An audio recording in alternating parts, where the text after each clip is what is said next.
And we are back. We got our camera angles changed a little bit. Something moved. Yeah. We did. Our camera angles changed a little bit. We'll have to fix that. Nobody noticed until just this We'll minute. we'll see how good Taylor is at fixing it while we're Matt, you got a lot going on in your corner. I do. I have some snacks. I got a laptop. I'm answering live feed questions. We are back for the second half of day one of our finals at Mid-America Off-Road Park. We've had one day of racing. Again, lots of kind of interesting things happen. We've had half a day of racing. We're going to be racing on a similar course, but not the same course. Again, you saw our maps earlier with all the places we're driving. The whoop section and the big tabletop jumps will be running backwards essentially from this morning's path. And then we have a couple hills we've changed up as well for the Cup Series side by side stock class. And then Bounty and Bouncers will also fall into different categories. So pretty excited about that. Again, everybody's kind of got a little taste. The sun is coming out. And so it, hopefully we'll things changed up a lot here. It did. Dark and drizzly this morning, and then we actually got some sunshine for a second here. But you guys are watching the Branik Motorsports Championship. This is our finals here for National Rock Racing Association. This weekend is presented by LaserNut. And we are, of course, at Mid-America Outdoors in Jay, Oklahoma. We are running all four classes again. We had Hill 1. We are moving on to Hill 2 now. Had a break for some RC racing and Mega Truck racing.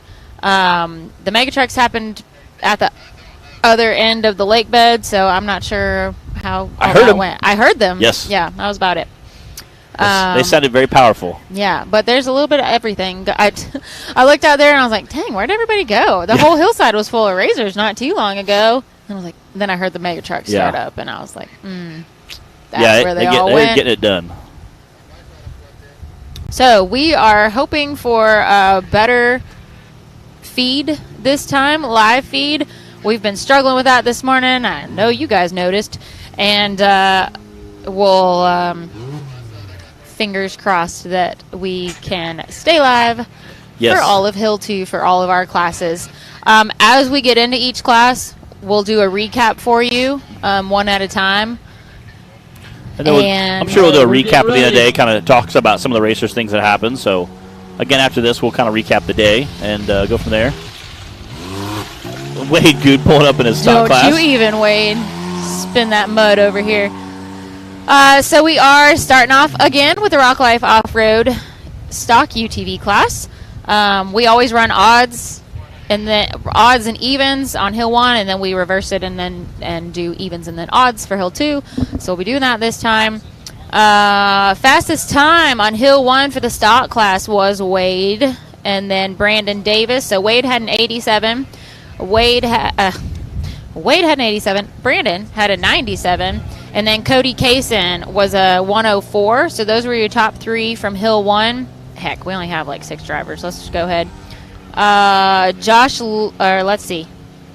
Brandon Grapevine would have been 4th then with a 115. And then Josh Lewis running for Paul Wolf would have been 5th. And then Dan Carter with 124 in 6th. So that's how Hill 1 shook out for the Rock Life UTV stock class.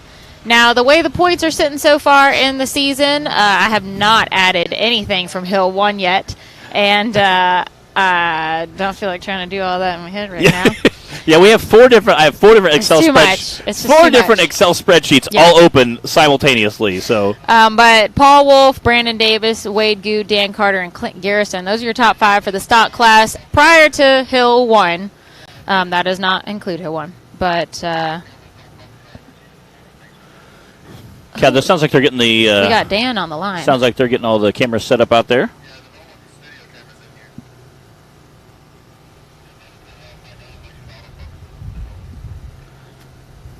Again, for the stock class, we got a handful of drivers.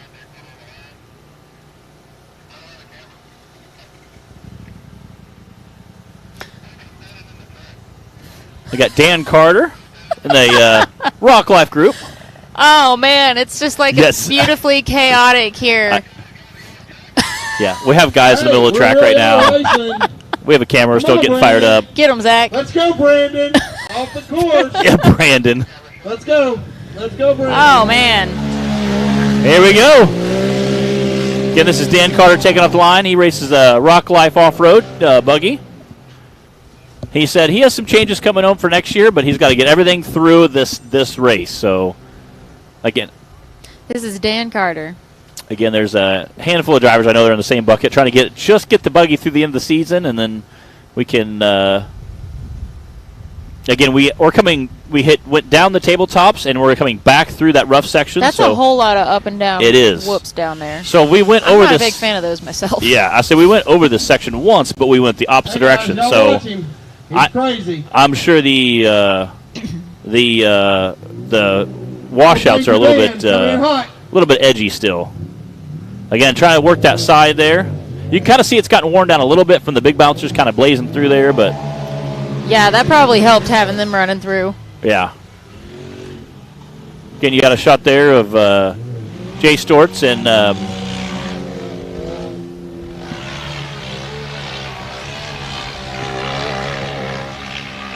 heading through the woods section there. Again, this is your stock UTV class, so they'll be taking a little bit different course than some of the bouncers will be. Well, thank you, Jeremy.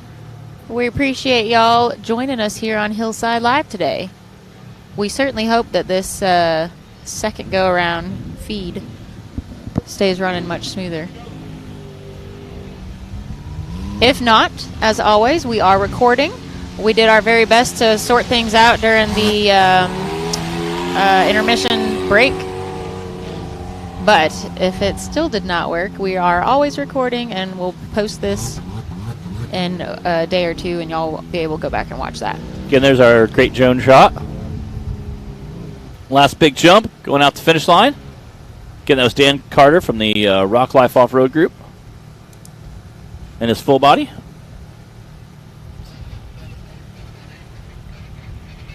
There we go. 117.798. 117.798. All right, if you're just jumping on the show, Dan was our first driver for the UTV stock class for Hill 2. We're going to be going through all 4 classes again, just like we did on Hill 1. Good job. Again, Wade Good was kind of side-eyeing me as he was driving by real slow, kind of like he was getting ready to whip the buggy around and sling with some mud. He had that look. A mischievous look Oh, in his yeah. eyes. Oh, yeah. Again, he's getting ready. Wade Good set pretty quick time on the first course. I believe he was the fastest with an 87.429. Again, Brandon Davis was in second. Cody was in third. So we do have a few drivers that will not be able to make Hill 2 in all classes, I think. Yep. For various breakages. Yes. It's already begun. Yeah. That's my goal. They're Again, dwindling. keep it. But not Matt Holt, Yes, everybody. keep Not it together. Matt Holt. Well, I seen Chris Griggs down there with a sledgehammer just hammering away on a rim. I guess he was hitting some of these bumps, I think, and bent a rim. So look at Wade just hopping that thing around. Bam! Man, Chris did tear through that. He did. This He did. section. I was pretty proud of him.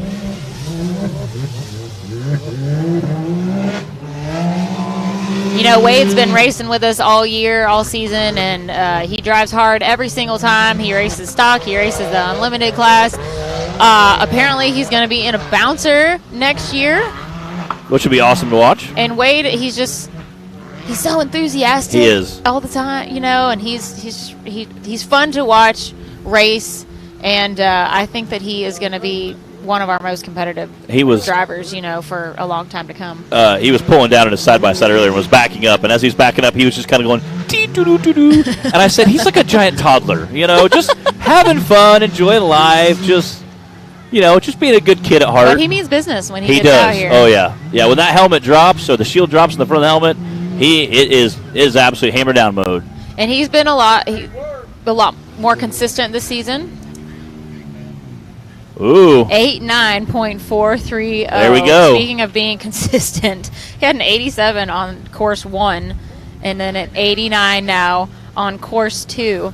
But yeah, Wade, always fun to watch, and he's a fun guy to be around too. Oh yeah. And again, like I said, loves just the sport, totally, loves being out here. Totally a kid at heart, just enjoyable and loves the sport, loves the guys he races with.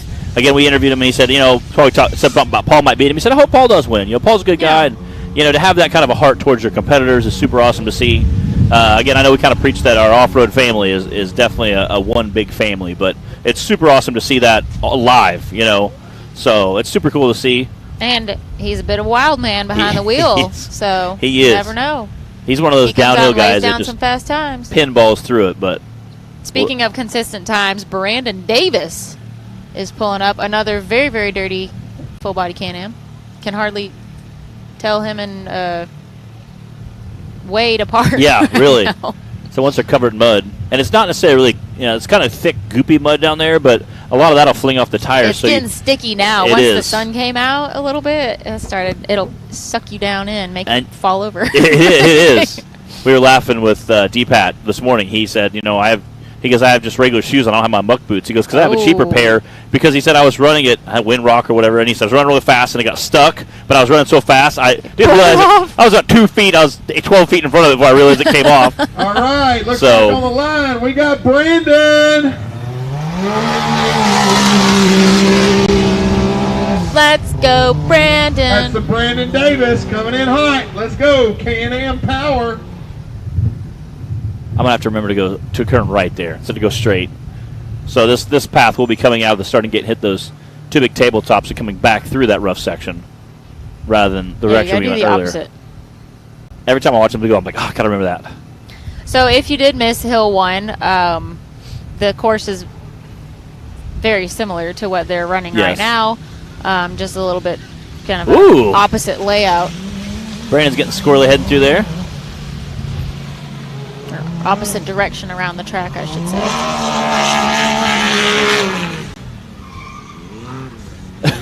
Was that Zach? I don't know.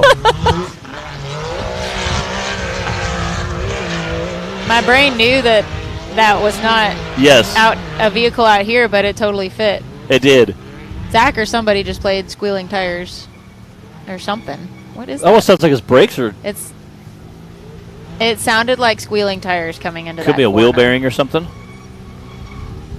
Maybe it's... Yeah, I thought he like hit the brakes to like kind of like slide on the corner, but... It sounds like it's got about 3 hills left in it. Yeah. Which should be just enough.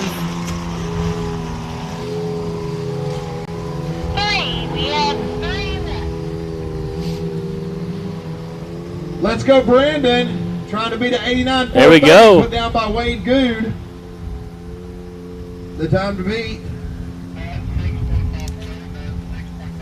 Ooh. That's a 96.540. 96.540. He had a 97 Good enough on for second course place right 1. Yeah. 89.430. Again, that's your second fastest time so far today. Again, that was pretty quick. Not as quick as Wade, but still a pretty quick time.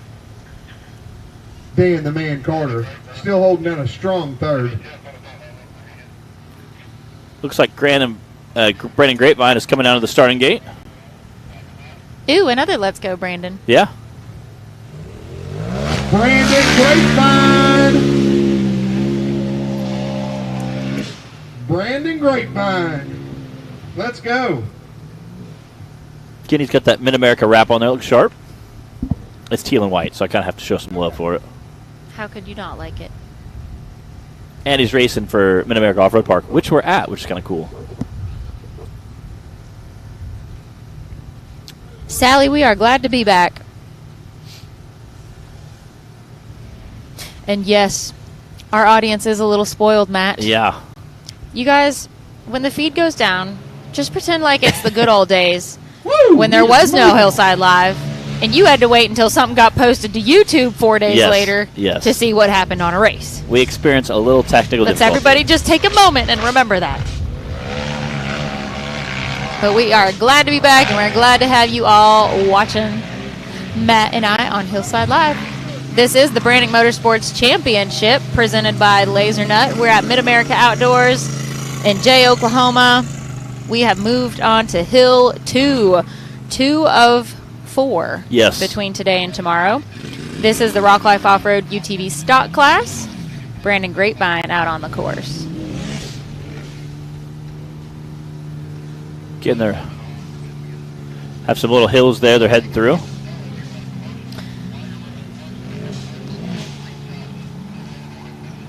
Hey, Jeremy, we'll give you guys a rundown as we go into each class, so it's a little less confusing. All right, there it is.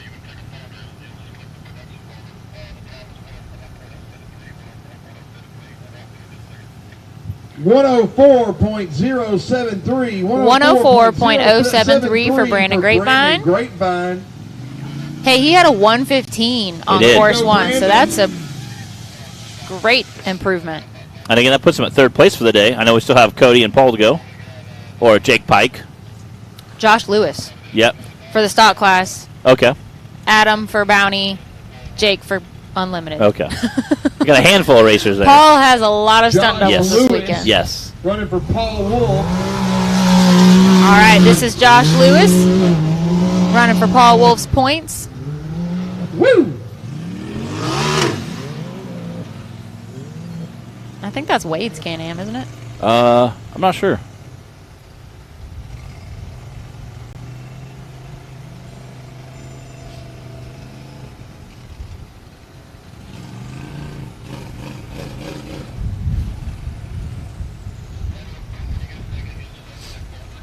Awesome that Paul has so many willing and able friends Yes. that can step up and make sure that he can get some points for this weekend, because he is, sitting so well overall in the series. Yeah. He's first in stock right now, fourth in cup points. So we hate not having him out here, him and Christy with us this weekend. He's also first in Bounty right now in points. So we hate not having them out here,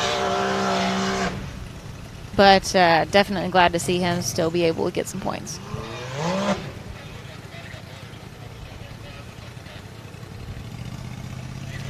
Was his front pulling? I didn't think turn so. around in time. All right, looks I think like Bill front said end's he broke something in the front end. I'm not sure if it's a diff Aw, or an man. axle or what.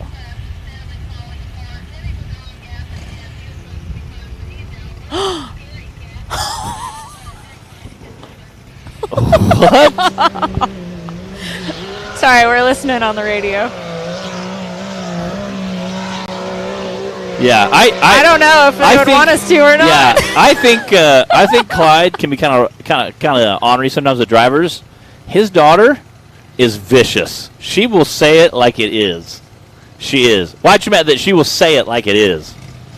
Yes, her boyfriend's in my ear, so he can vouch.